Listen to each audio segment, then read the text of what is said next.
Assalamu alaikum doctors. Today our topic is red blood cell. We will discuss about red blood cell in details. Red blood cell is one of three cellular component of blood. So we are starting from very beginning, from the site of red blood cell production. So do you know from where the red blood cell produced? We all say that blood cells are produced in bone marrow, but does it produced in bone marrow from the very beginning? The answer is no. First, in embryonic life, the blood cells, means red blood cell, leukocyte and platelets, are produced from the yolk cell. Then from the 2nd to 7th month of gestation, it is produced mainly in the liver and to a lesser extent in spleen also. Then after birth, our blood cells are produced from the bone marrow. Now, which is the primitive cell from where our blood cells are producing? RBC differentiation. We know that all the blood cells are produced from the multipotent hematopoietic stem cells. Now the first cell that is recognized as a series of RBC in bone marrow is proerythroblast. Proerythroblast then multiplies for several times and it becomes basophilic erythroblast. This is called basophilic because in this stage the cell is stains with basic dye. Then basophilic erythroblast convert into polychromatophil erythroblast. Hemoglobin first appears in this stage. Then it converts into orthochromatic erythroblast. From orthochromatic erythroblast, reticulocyte is formed. Now in this stage, our nucleus condenses into small size and it becomes extruded from the cells. Endoplasmic reticulum is also reabsorbed. And this cell contains only small amount of basophilic materials. Now, till now, all of the conversion was happening in the bone marrow. Now, reticulocyte is ready to go in the blood. Reticulocyte then goes to blood circulation. Then reticulocyte moves blood circulation in the capillary first by diapedesis method. Now reticulocyte in the circulation, then it becomes mature erythrocyte within 1 to 2 days. So now our mature erythrocyte is in the circulation. What's the shape and size of the RBC? Shape, it is of biconcave disc shape. Diameter about 7.8 micrometer. Thickness, peripherally it is more thick because hemoglobin is situated peripherally. So peripherally it is 2.5 micrometer and centrally it is 1 micrometer or less. And the most important thing is the shape of RBC can change remarkably. It can change its shape and move through any kind of capillary or blood vessels. So then regulation of RBC production. RBC production is regulated mainly by erythropoietin. Now erythropoietin, from where erythropoietin is coming? It is coming from the kidney. 90% of erythropoietin coming from the kidney and remainder from the liver. What erythropoietin is doing? It is converting hematopoietic stem cells into proerythroblast. So second important regulation of RBC production is tissue oxygenation. The second important regulator of RBC production is tissue oxygenation. If for any reason our tissue oxygenation is decreased, means that if there is hypoxia for anemia or for any kind of disease or for liver disease, any kind of disease. So in this case, our erythropoietin production is increased. Erythropoietin production increased, so erythropoietin will also increase the production of RBC. So we talked about RBC. Now hemoglobin, one of most important component of RBC. So let's see from where hemoglobin is produced. First, 2-succinyl-CoA that was coming from Krebs cycle. 2-succinyl-CoA combines with 2-glycine and forms a pyrrole. Then 4-pyrrole molecule combines to form protoporphyrin 9. Then protoporphyrin combines with iron to form heme. Now heme is combined with long chain polypeptide and forms hemoglobin chain.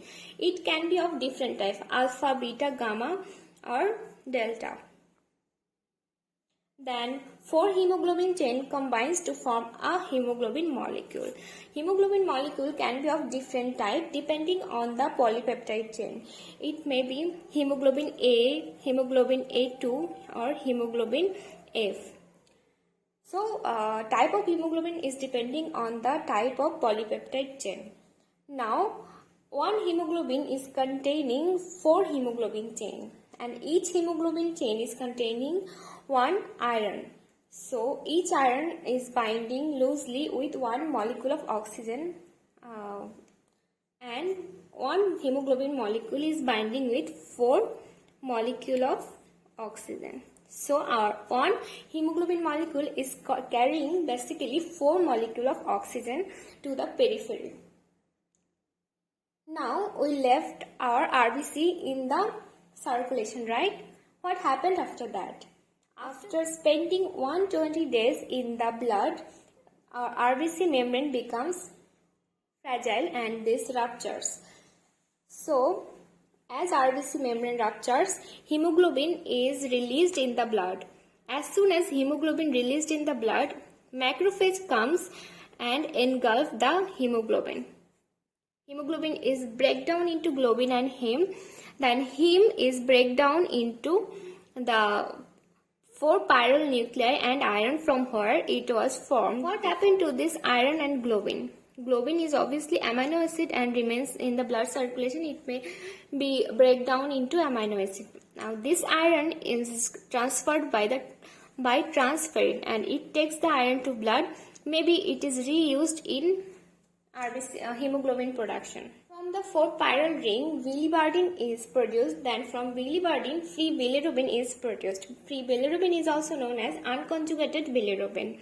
Now the function of macrophage is finished till forming the unconjugated bilirubin. Now macrophage will release this unconjugated bilirubin in the plasma. Then unconjugated bilirubin binds to plasma albumin, and this transports the unconjugated bilirubin throughout the blood and interstitial fluid.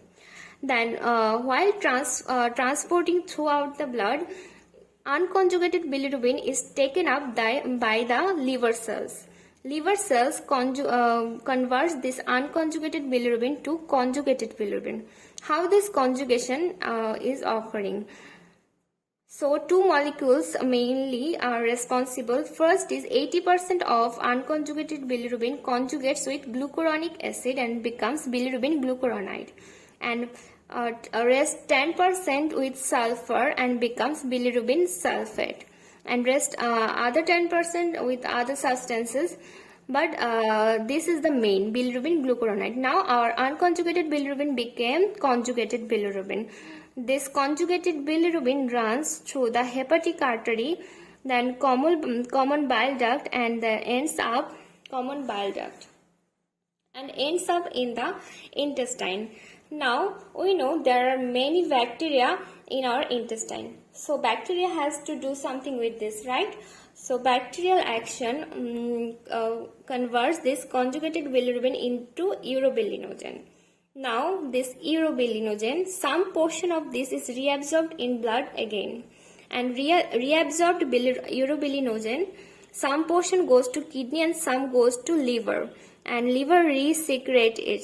But in the kidney it is converted into urobilin. Urobilin is the pigment that is responsible for the straw color of our urine. So then the most part of urobilinogen is converted into starcobilinogen by obviously bacterial action. Then starcobilinogen is then oxidized into starcobilin. Starcobilin is a pigment material which is responsible for our stool color. So if in any condition starcobilin is not producing, our stool would be gray or pale colored. Example, should I give an example? So this is obstructive jaundice. In case of any obstruction here, urobilinogen won't be able to come here. It won't be converted into starcobilin or urobilin. So in this case, urine and stool color are lost. This was for today. Thank you.